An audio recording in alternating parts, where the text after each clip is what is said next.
жол кайнагыла ушунча калп жашаган жерде тротуар жок, жолдон чыгып. Сизге эмес бардыгы, мына азыр мынаны дагы айтып атат, тапшырма берип атат. Буну да мыйзам чегинде алабыз. Бир сиздикинен эмес да, мына көрүп атпайсыз канча адам алып атат. Тура эмес чечим чыгарган сотторду берели, соттор камдоо кеңешине. Азыр эл атаңдашат да.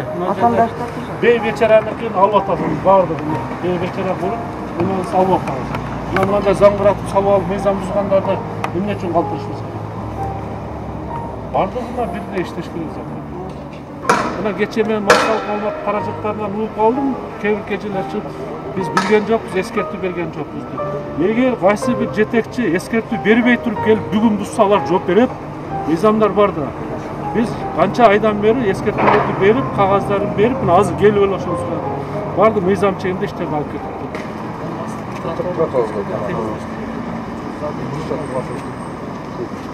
Burada trottoar mol uğruyla olmalı. Ana bana.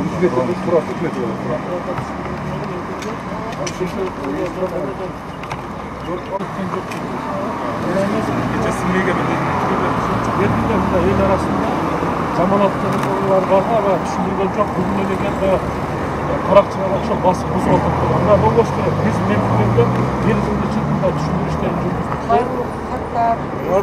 eskilere bir yoldan sonunda sırası reaksiyon bulup elbette buna düşündürüp düşünüyorum. Aymarlık başkanı başçısı var, kvartalın komitetleri var, değişeli mamleketli organlar var.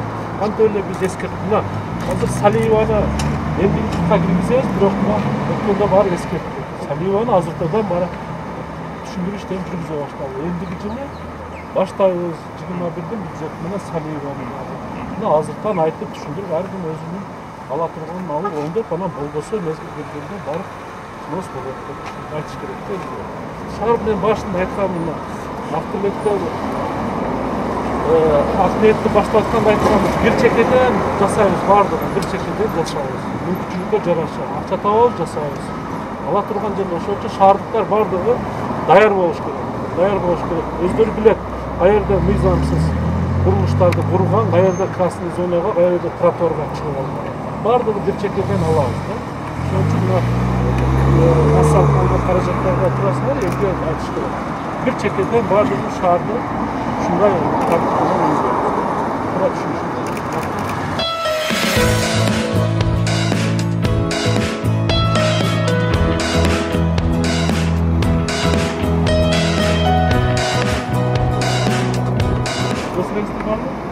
Var, basta kutuda все жазып алдым. Негизи айтам да, ушундай жерлерде азыр мына жакшынап туруш жерде оңдоп бир сквер кылып отура турган жай кылып койсок жакшы болот. Негизи айтам, ушундай жерлерде эhtiyat кылышыңар керек. Бардыгы бере берип, акылды, эhtiyat болуп көрүнүп турат да, мыйзам бузуп жол, кайнагыла ушунча калп жашаган жерде тротуар жок, жолдон чыгып. Негизинде шалпар болот. Атпесек болбойт да, мына шаарды бүт эле басмачылар басып алгандай эле басып алышты баарды. Жолдун чекеси калаган да. Мамлекеттин бул жерде эч кандай тиешеси жок. Ошого карабастан 1 жылдан бери 4 жол операция болду. Бутунан жүрөт да эми. Эмне кыла эле айтпайсыз? Менин айтканым эми, мына жердечи ушундай кылып стройматериалды кылып бергиле дедим эле, жок бузду дагы талкалап салып кетип калды. Сизге 4 жыл былтырдан бери кулатып болгондон бери эскертүү берип ушул даярданышка керек эле да. Силерге эскертүү берилген да. Мен келгенде айттым го, эскертүү берилгендер бардыгы менен берилген. Жада берип. Келип эле бир бечара, мен айтам. Бир бечара эмес, сизге эмес, бардыгы мына азыр мынаны дагы айтып атат, тапшырма берип атат. Буну да мыйзам чегинде алабыз. Бир сиздикинен эмес да, мына көрүп атпайсыз канча адам алып атат. Эми анан кийин мен эми ушул жашымда мен мамлекеттен мага жардам берсин деп сурабайм. Хотя бы өзүм тиричилик кылып атканымда мага бир Эжеке жардам кылабыз. Мына телефонуңузду беричи мен азыр. Канча биз бара эле мына балага жолугасы. Телефонуңузду беричи. Анда соттун эмне эмеси бар, решениеси бар. Кайсы сот чыгарат ушундай чечимди мыйзамсыз. Бергиле азыр кайсы сот чыгарган экен, ачык айтам. Ушундан пайдаланып туруп айтам. Ушундай чечим, туура эмес чечим чыгарган сотторду берели, соттор камдоо кеңешине, кимге тиешелүүсү берели, каалаган жерине чыгарат. Бергиле кайсы именно кайсы сот эмне болуп турду, мен жазып берейин. Десек болду. Каалаган жерде сот мыйзам булса болот.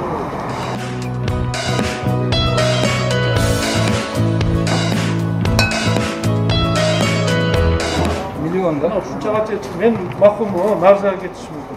Мына жактар жок. Нет. Ну, бала ушул жерде участок койдук. Попробуй. Чыктагылар мына. Азыр костага чыкканда мына. Красный линияда турат, бардыгы турат.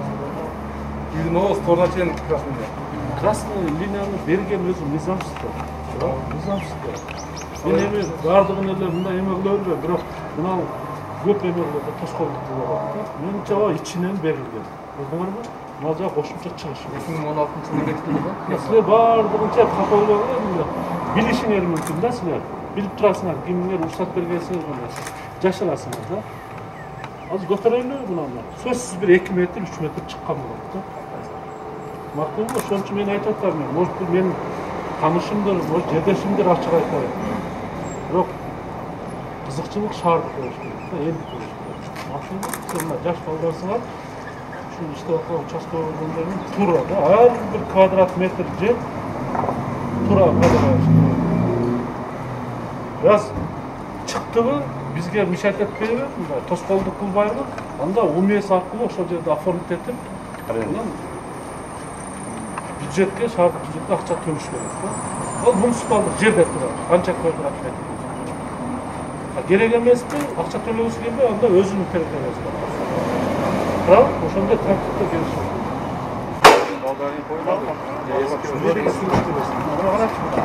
Көрүнүп эле турат да. Мына жак чыккан. Мына жерде берилиш мүмкүн. Мына жакта чыгып атат да 2 метр. Адам каягынан өтөт. Шуларды карап Комиссия түзүлгөн бардым карайт.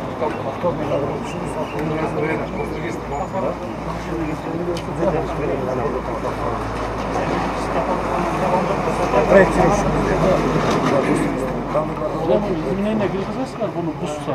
Зачем ана проект мындай деп эле алып кетсин. Туура? Арагыла туура карап берип, болсо проектке изменения келтиресиңер да жылдырасыңар. Азыр эл атаңдашат да. Атаңдашат. Бей бечараныкын алып атасың, бардыгын. Бей бечара болуп, муну алып атасың. Мындай заңгыратып салып алып, мыйзам бузгандарды эмне үчүн калтырышыбыз керек?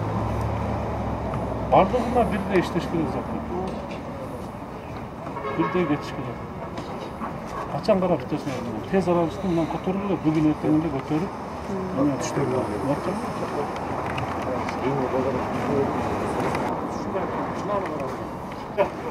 Балар алмаңыз.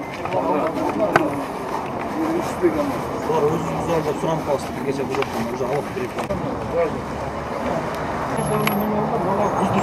Мына 1 метр болсо да жер бар. Бул алдыкчылар мындай көтөргүлө барды. Караганда чоң.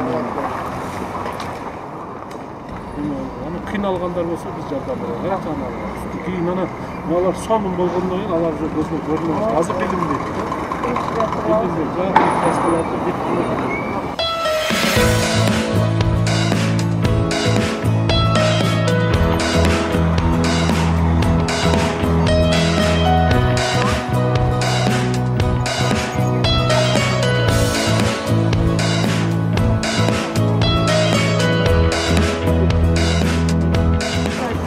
Долбоорду негизи 2020-жылга түзүлгөн иш планын негизинде иштеп чыккан. Долбоору сметасы иштеп чыкканда 33 миллион 500 миңге түзүлгөн. Тендер өткөргөнүбүздө тендердин баасы 29 миллион 486 миллион менен бир кредит жооп келчектеги кол коюп калган. Ошондой эле мына ушул күнгө Кудай кааласа 5 күн болуп калды. Ишти баштап Кудай кааласа жакшы ишке жатат. Ошондо мына жол узун, негизги узун эмес узундугу Осканайли көчөдөн баштап тиги Осмоновго чейин 715 метр.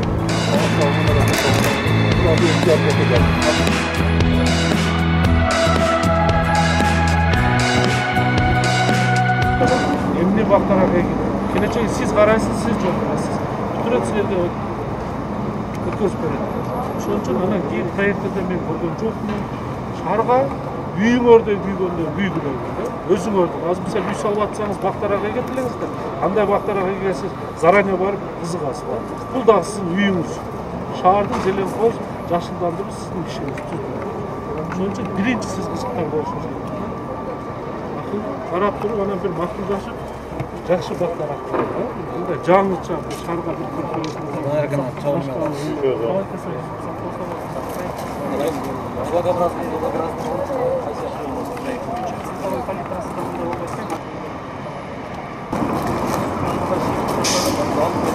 Meni qarşılasızlarsa, proyekt boyunca nereden çıkan yok. Yani iki burçetka sunuşta olganda, burası primoy bamnanı verdi. Bamnanı zebrazный имел.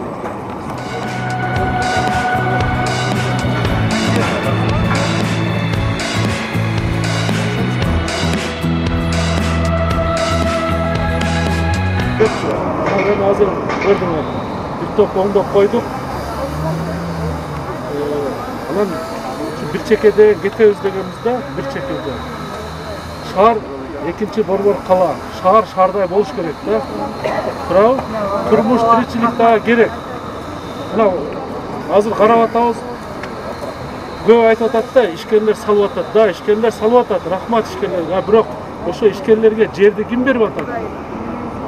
Шаардык мэрия берип атабыз, биз берип атабыз, ошолорго шарт түзүп берип атабыз. Ошо 10 000 деген, 5 000 деген жумуш орду түзүлсүн деп. Мына президентибиз башында туруп бардыгыбыз жергиликтүү бийлик ошо ишкерлерге шарттарды түзүп жерлерди берип атабыз да. Ошол Кудай буйруса мына заводдор ачылып калды.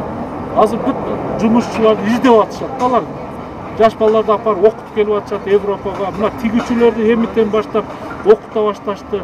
Мына ушул жерде кечке отура бербей барып балдарыбыз, кыздарыбыз ошолдон окуп, кесиптик сергилерден окуп, 3 ай 4 ай кесиптин ээси болуп алса ошол завод фабрикаларга ишке алат да. Бул биринчиси. Кудай буйруса биз элге баягындай шарт түзүп беребиз. Экинчиси мына карагылачы канча кеңейип калды.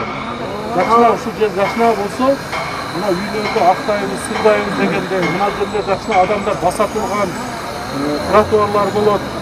Өзүңөр чыгып кечке маалчылар бала чакаңар менен отура турган жайлар болот. Күнү чыксаңар кичине жарык болот.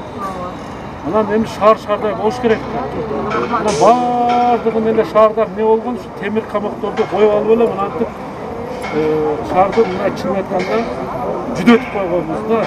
Любой жерге кирсең ушундай соода түйүндөр болуп кетиптир. Келечекте соода түйүндөр болот. Азыр берип атабыз, чоң гипермаркеттер болуп атат, туурабы? Ошол жерден кирип арендовать этип, ошол жерде иштешет буйруса. Келишет. Мына эң негизгиси жумуш орундар түзүлөт. Мына азыр бул жерди карайбыз. Мына кече мен массалык маалымат каражаттарынан угуп калдым. Кээ бир кечелер чыгып, биз билген жокпуз, эскертүү берген жокпуз деп. Эгер кайсы бир жетекчи эскертүү бербей туруп келип бүгүн бузса алар жооп берет. Мыйзамдар бар да. Биз канча айдан бери эскертүүлөрдү берип, кагаздарын берип, мына азыр келип эле ошону сурадык. Барды мыйзам чегинде иштерди алып кетиптир.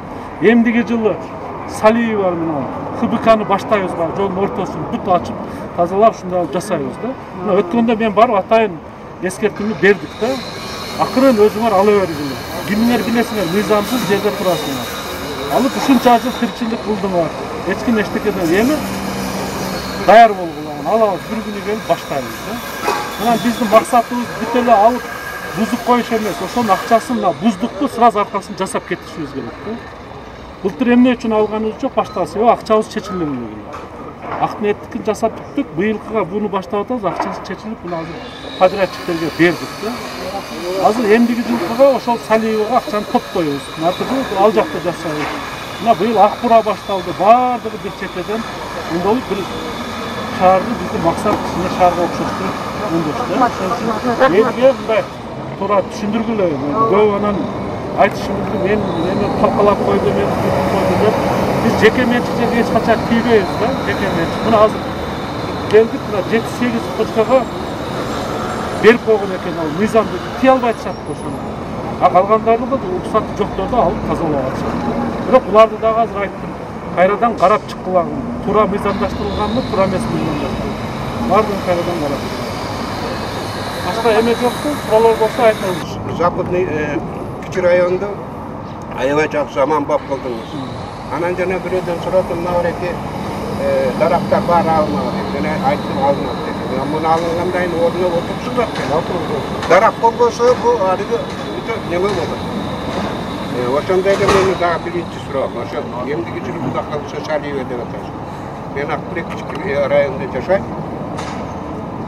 Жылан Мамутов атындагы АТЯны таштап койду. Ошонун чекесиндеги эшиктер, ошонун чекесиндеги жакшылардын эшиктери, вараталары жайрайып, сайрайып, бузулуп, сузулуп, сылкым менен уралып турат. Планда бар. Мынандай дагы оны тосуп эшик коюп коюш, бул 5 мүнөттүк нерсе да. Мына бизде атайын мына көрдүңүзбү, мына жерге деле 29 миллион сом акча кетип атат да. Жасагандан кийин жакшы жасап бериш керек да. Эл пайдаланбаш керек. Эки жар малкана ошол тосуп койгон болбойт да. Баргандан эл пайдалана турган сапаттуу болуш керек. Мына азырда мына балдарды айтып атам, балдар карап көргүлөчү, мына брусчатка 1 жыл 2 жылдан кийин тутулуп кетет экен, көрүп атабыз практикада. Азыр баягында керамика, гранит деген таш басайлычы деп атам. Сапатка кетет. Сапатка. Ошол 15 жыл, 20 жыл тийбей турган болушубуз керек да. Турбу, ошону айтып атам мен, кичине сапатка көңүл бурайлы деп атам. Үйүбүздү кандай жасасак, шаарды да ошондой жасашыбыз керек. Анан ал жак планда бар. Кудай кааласа, эми быйыл мына өзүңүз айткандай көбү айтып атат баягы ушуну токтотуп турса болот эле дары-дармек. Мамлекет бар Кудай кааласа. Мына өзүңөр көрүп атасыңар, ооруган адамдарга баардыгына шарттарды түзүп берип атабыз. Аларды элди биз таштап койгон жокпуз. Бирок турмуш, тиричилик дагы жүрүш керек да эми. Баардыгыбыз эле пандемия, оору деп эле бир мүңкүрөп жатып калбашыбыз керек. Андай алдыга жылып, өзүбүз мындай дем күч берип жашашыбыз керек. Эртеңки дагы күндөр бар да, туурабы? Анан ооруп атабыз деп эле баардык бюджеттин баардыгын апарып эле дары-дармекке бере берсек да болбойт эми. Кыйналган, кысталган мына адамдарга жардамдар берилип атат. Жакшы адамдар бар экен, жардамдар берилип атат. Мына мамлекеттен концентрат, дары-дармектер келип атат. Пенсионерлер менен баягы көз каранты жаш балдарды акысыз карап берип атабыз. Азыр мына күндүзгү стационарларды Кудайга шүгүр жаба баштадык да. Себеби аялда өздөрү аппарат сатып алып анан кол сайып аткан. Эми азыр больницага жатса анан акысыз дарылап беришет. Кудайга шүгүр азыр кичине мындай эме кеттик да. Жакшы жолго кете баштадык. Азыр дагы этият болушубуз керек. Мына экинчи толкуну башталат деп атат күз айларында. Ошон үчүн Кудай сактасын, эми сактасын. Бирок катуу ачуу болсо да биз айтышыбыз керек. Мына өнүккөн мамлекеттерде деле экинчи, үчүнчү толкунга даярданып атышат. Азыр мына эксперттердин айтышы боюнча ноябрь айларында күнүнө 2000ден адам ооруйт деген эме бар да. Ошон үчүн айтышыбыз керек. Муну коркпой айтыш керек. Маска ки, санитар гигиеналык нормаларды сакта, этият бол. Ар бир жаран өзүбүз сакташыбыз керек. Мына көчөгө чыгуулар жакшы болду деле жатып алсак дагы мына кече өткөндө зорго тартипти келтирдик эле, бардыгы мына. Келдик эле анан карантинди ачтык, көчөгө чыгып тойлорду кылып, туулган күндөрдү өткөзүп жатып алдык. Анан эмне болду аял мына? Кече дагы Кудай сактасын. Бир күндө канча деген адамдар оору атты. Ошон үчүн мына квартальный комитеттер, жетекчилер отурган жерде тартип боюнча айтыш керек. Катуу айтып мына анча-мынчасын укпагандарын катуураак эле айтыш керек да. Туурабы? Анан дагы бир суроода, эки жолу шоолуларды акыркы жолу ошо болуп атабы, же ал токтоп? Жок, азыр кабыл албай атабыз. Себеби мына пандемия азыр. Пандемияда. Элдерди кабыл алалы, биз дагы кичине мына эми азыр көчөгө чыгып атабыз. Өткөндөрү көрдүңөрбү, этият болуп баардыгы онлайн менен иштеп, булар онлайн менен сүйлөшүп, ушундай болуп. Бизде да ооруп калыштык. Удаленно иштеп атабыз да. Стационар иштеп атабыз. Азыр баардыгын токтоп алсак, эми Кудай сактасын. Бар да вирус дагы арабызда. Ошон үчүн этият болушубуз керек. Кандай маселе болсо, аймактык башкармалыктар аркылуу мындай келсин десеңер, мен ушинтип барып, ал сылактан мындай кылып сүйлөшүп, укмга даярмын. Бир жолу бекилип жатты. Просто кабинетте этият болуп атабыз. Кабинетте этият болуп атабыз. Ал жерде баардыгын кабыл албай атабыз сөздөрдү. Мен бирок келсин десеңер, мен любой момент келип, ушинтип жолугуп, укмга даярмын. Илайым ушу журтубузда, элибизде каатчылык болбой, бирок кыйынчылыктан кутулуп, эсен-аман жашап келгенибизди урматтап сыйлайм. Жашоонун эң эле жакшы жери бизге болгон урмат сый. Ошон үчүн бизди сыноого жараткан, ошон үчүн биз ушул жашоодо жашап атабыз. Ар дайым элим журтум эсен болсун, тынч бололу, ишиңе келип баштаган иштериң бар деген этегине чыгып кетсин, омин.